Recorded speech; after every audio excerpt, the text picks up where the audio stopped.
Welcome students. This program is for Bachelor of Arts, TYBA, subject Political Science, Semester 6, course code POD 106, course title Comparative Politics. Title of the unit, that is Unit 5, is Political Economy, and the name of the module is State-Market Relations in USA and China. The outline of this module is political economy and state market relations in USA and China. At the end of this module, the students will be able to explain meaning of the term political economy and will be able to describe the state market relations in USA and China. Political economy. It is an interdisciplinary branch of the social science that focuses on the interrelationships among individuals, governments, and public policy. It also studies the relationship between markets and the state. Political economy is a complex field that covers a broad range of political interests. Now let us have a look at state market relations in USA. USA constitutes less than 5% of the world's population and generate more than 20% of the world's total income. It is the world's largest national economy and leading global trader. The process of opening of the markets and expanding trade has resulted in, first one, expansion in the production of America's most competitive industries and products through exports raises US incomes. Second one, shifting production to the most competitive areas helps to raise the productivity of the average American worker and through that the income they earn. Third one, with the ability to serve the world market, investments are encouraged in the export sectors and the rising scale of output helps lower average production cost and strengthens America's economic growth rate. Fourth one, imports also provide high quality inputs for American business, helping companies and their US employees become or remain highly competitive in both domestic and foreign markets. Fifth one, the potential economic gains from trade for America are far from exhausted. Roughly 3/4 of world purchasing power and over 95% of world consumers are outside America's borders. The Peterson Institute analysis also estimated that elimination of remaining global trade barriers would increase the benefit America already enjoys from trade by another 50%.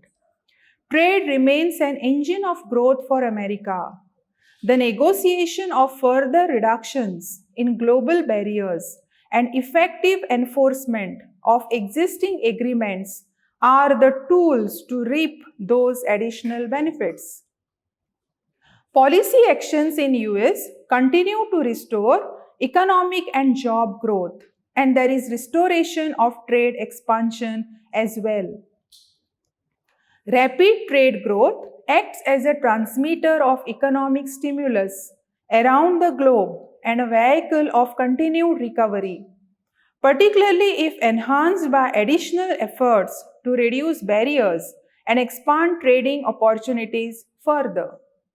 Recognition of the long-term benefits of expanded trade as well as the positive role trade can play in the current economic recovery are central factors reflected in the US administration's trade policy. Now let us have a look at state market relations in China. China has deeply integrated into the global economy and its experimentalist reform path has created its own distinctive economic system. In the international political economic literature, the concept of state-permitted capitalism is widely applied to capture the nature of China's economic system. China's success in reforming governance has been crucial for China's swift economic development and the successful transformation of society since the reform. Chinese society underwent great changes since then, and China's modernization has achieved tremendous successes that are unparalleled in the world's history of economic development.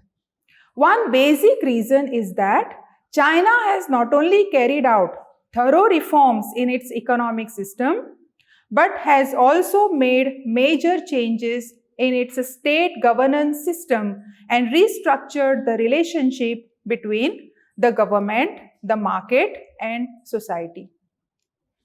China's first step was to restructure the relationship between the government and the market. Before reform, China had a plain economy. The state directly controlled all important means of production, and production was completely decided by the government. No private economy was permitted to exist, and free trade and other forms of market economic activities were forbidden. The government and enterprises were highly integrated, and the government directly controlled production. This kind of economic governance severely restricted the creativity of Chinese society and caused the whole Chinese economy to languish at an extremely low level and the Chinese people to live in deep poverty. The breakthrough came when China introduced a competitive market economy by separating its economic and administrative functions and implementing the contract system responsibility with remuneration linked to output. Thus, the party and government neither directly manage farmers' economic activities nor the enterprises, and enterprises became the legal persons and made their own management decisions.